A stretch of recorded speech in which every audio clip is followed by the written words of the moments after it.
I always wanted to live alone. No noisy roommates, no family barging in, just me, my space, and my own rules. When I found this old house for cheap, I didn't even hesitate. It was quiet, a little worn down, but nothing I couldn't fix.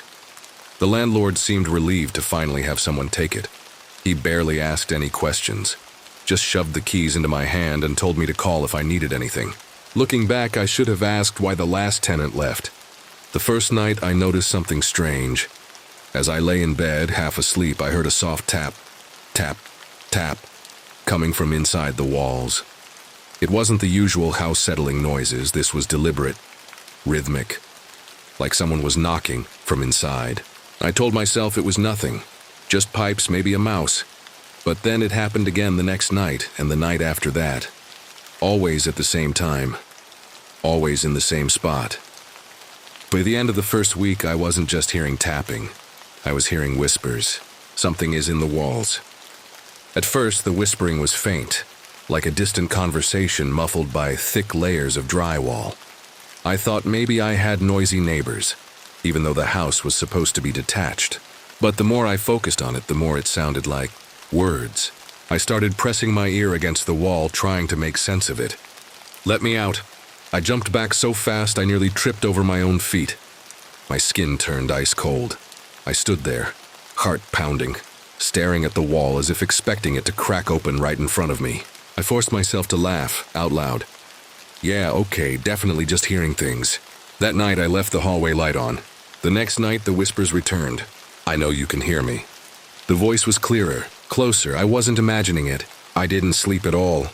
The hole behind the bookshelf. By morning I was running on caffeine and paranoia.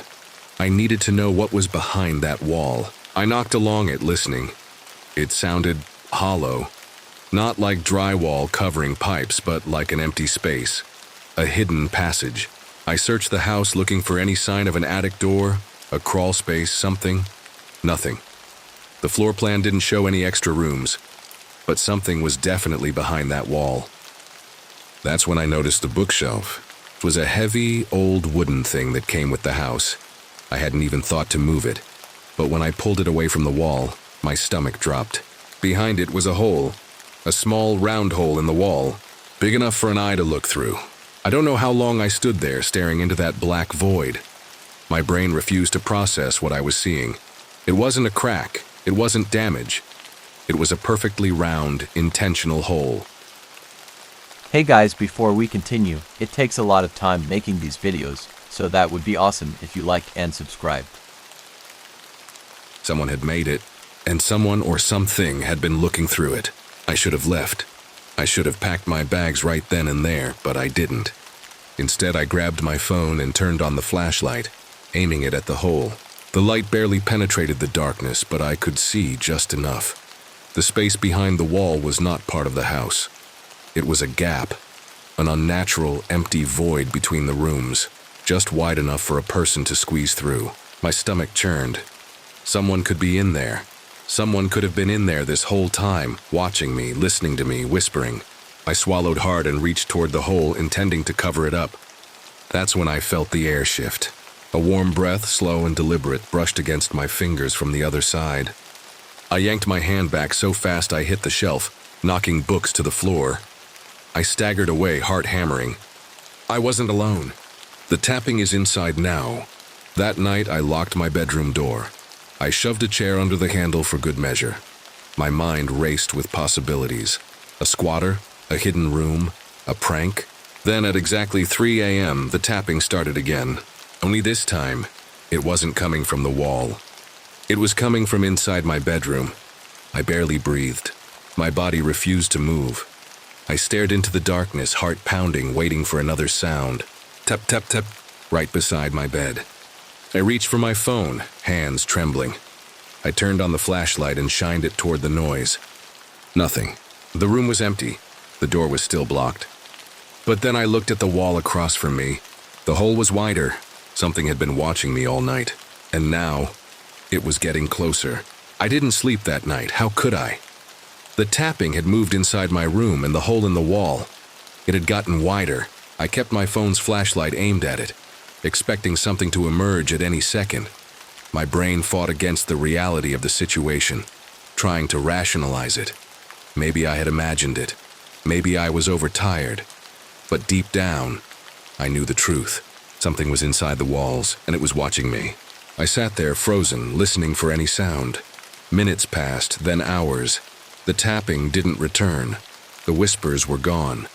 But that didn't mean I was safe. A trail of dust. When the sun finally started creeping through my windows, I forced myself to move. My body ached from sitting stiffly all night. My hands were still shaking. I needed answers. I pulled the bookshelf away from the wall completely, exposing the hole in full daylight. My stomach twisted at what I saw. The hole was wider than before, just enough for fingers to fit through. And on the floor, right beneath it, was a small trail of disturbed dust. Someone had been there. Someone had been moving. Chill ran down my spine. If there was space back there, then I had to know where it led. Something is living in the walls. I searched the house for any hidden doors, loose floorboards, anything that might lead to the space behind the walls. Nothing. But when I stepped into the hallway, I noticed something I hadn't before. At the very end of the hall, just above the floorboards, was another small hole. Just like the one behind my bookshelf. My stomach turned. That meant the space wasn't just behind my bedroom, it stretched further. I crouched down, hesitating for only a moment before pressing my eye to the hole. At first I saw nothing, just pure darkness. Then my phone flashlight reflected off something deep inside the space. Something metallic. I grabbed my phone and zoomed in with the camera, trying to focus. That's when I saw it. A door. The hidden door. It wasn't a normal door. It was old. The kind you'd expect to find in a basement that had been sealed off for decades, and someone had scratched deep marks into the wood. My breath caught in my throat as I realized something else. There was no handle. Whoever was inside that space wasn't supposed to get out. I scrambled back from the hole, my heartbeat slamming against my chest. This wasn't just an empty space. It wasn't an accident. Someone had been trapped in there. Or worse, someone had been living in there. It knows I found the door. I had to leave. That was my first instinct. Just get out. Call the landlord, call the police, call someone. But as I turned toward the front door, a new sound stopped me cold. Not tapping, not whispers, scraping. A slow, deliberate sound, like nails dragging against wood, coming from inside the walls, coming from behind the hidden door. I held my breath. The scraping stopped. Silence. Then a whisper, "Don't leave me." I wanted to run. Every muscle in my body screamed at me to get out, to pretend I never found the hidden door. But I couldn't move. The whisper had frozen me in place. It wasn't muffled like before. It was clear, right on the other side of the wall. "Don't leave me." The words slithered into my ears, soft, pleading. But there was something wrong with the voice. It didn't sound quite human. There was a crackling to it, like something dry rubbing against itself. My throat was tight. My skin felt too tight. I forced myself to swallow. My pulse pounded so hard I could hear it. "Who's there?" My voice came out weak. Silence. I took a slow step back. The air in the house felt heavy, charged, like something was waiting. Then the whisper came again. "I've been here so long." The voice was closer. I turned and bolted for the door. I didn't care about my stuff, my clothes, anything. I needed to be out of that house. My fingers fumbled with the lock, twisting it so hard I nearly snapped the key. I yanked the door open. Slam. The door shut itself. Something won't let me leave. I scrambled backward, gasping for air. The door was locked again. My hands were slick with sweat as I clawed at it, but the lock wouldn't budge. My legs trembled as I turned around, pressing my back against the door. The house was silent. The air felt different, thicker. The light outside seemed dimmer, like something was pressing against the windows, blocking the sun. And then I heard it, not from the walls. From behind me, breath, right against my neck. I whirled around, nothing, but I felt it. The warmth of something that had been too close. I stumbled away from the door, my breath coming out in short gasps. My heart hammered so hard it felt like my ribs would crack. I wasn't alone in this house, and I had a feeling I never had been. The hole in the floor. I needed to get out, but the windows were locked, the front door wouldn't open, and my phone had no signal. There was only one option left. I had to find the hidden door. I moved carefully through the house, flinching at every creak of the floorboards. My body felt like it was being watched from every angle. The hallway was empty, but the hole in the wall was still there, just above the floorboards. I hesitated for only a second before crouching down and pressing my eye to it again. The hidden door was still there, but now it was open. My stomach twisted into knots. A deep, gaping blackness stretched beyond it, and in that moment I knew whatever was inside was no longer trapped. I backed away fast, my breath shaking. Then something caught my eye. A new hole, not in the wall. In the floor, a jagged, uneven opening near the end of the hallway, just wide enough for someone to squeeze through. I stared at it, horror clawing up my throat. That hole hadn't been there before. I didn't make that hole. Something else did. And then I heard movement. It's crawling toward me. A scraping sound coming from deep within the hole. I didn't move, I barely breathed. Then fingers. Gray, withered fingers with too many joints gripped the edge of the hole, curling against the floorboards. My stomach lurched as I saw something pulling itself up. I couldn't see its face, not yet, but I saw its eyes. Deep in the darkness, two pale, lidless eyes stared straight at me. I stumbled backward, my hands grasping at the wall. The thing didn't move like a person. It didn't even look like a person. Its limbs were too long, its fingers too thin. And then it spoke. Don't leave me. The same whisper, the same voice, but now it wasn't behind a wall. It was here. Nowhere left to run. I did the only thing I could. I ran. I didn't care where, I just needed to get away. I sprinted toward the bedroom and slammed the door shut behind me. My hands scrambled for something, anything to block the door. My bookshelf, the chair, but deep down, I knew it wouldn't be enough. Then the tapping started again. Tap, tap, tap. Not on the wall, not from the hallway, but from inside my closet. I turned slowly, my breath shuddering in my throat. The closet door was open just an inch, and something inside was waiting. The closet door stood open just an inch. Enough for something to see me. Enough for something to slip out. I didn't want to move. My legs felt like lead, my breath like shards of glass in my throat. The tapping had stopped. That was worse. That meant it was listening. I reached for my phone with shaking fingers, fumbling with the flashlight. The second the light hit the closet, I regretted everything. Inside, crammed between my hanging clothes, was a shape. Not a person, not really. It was too tall, too thin. Its limbs twisting unnaturally, its head tilted at a sickening angle. And its eyes, those lidless, pale eyes, were staring right at me. A slow, wet creaking sound filled the room as it began to move. I stumbled back, crashing into my desk, sending papers and books flying. My mind screamed for me to run, but my body wouldn't obey. Then, in a whisper so close it felt like it was inside my skull, it spoke. I found you. It comes for me. My body finally reacted. I lunged for the door, yanking it open so hard it slammed into the wall. My legs burned as I ran, feet pounding against the floor. I reached the hallway and stopped cold. The hole in the floor was bigger, a gaping black pit, like the house itself had been rotting from the inside. I swore I saw something down there, crawling. I didn't have time to think, I turned. It was right there. The thing from the closet was standing at the end of the hallway. Its arms hung too long, its fingers twitching like they had never quite learned how to work. But its face, it was smiling. Not a human smile, too wide, too full of teeth. It took a step forward. Don't leave me. I ran. The house is changing. I sprinted toward the stairs, but something was wrong. The hallway felt longer. The walls were stretching, shifting, bending in ways they shouldn't. Doors that should have been there were gone. I kept running, forcing myself forward. The air behind me shifted. I didn't look back, I couldn't. I hit the stairs and nearly fell, grabbing the railing to steady myself. I heard it moving behind me, that horrible, wet, creaking sound. I ran.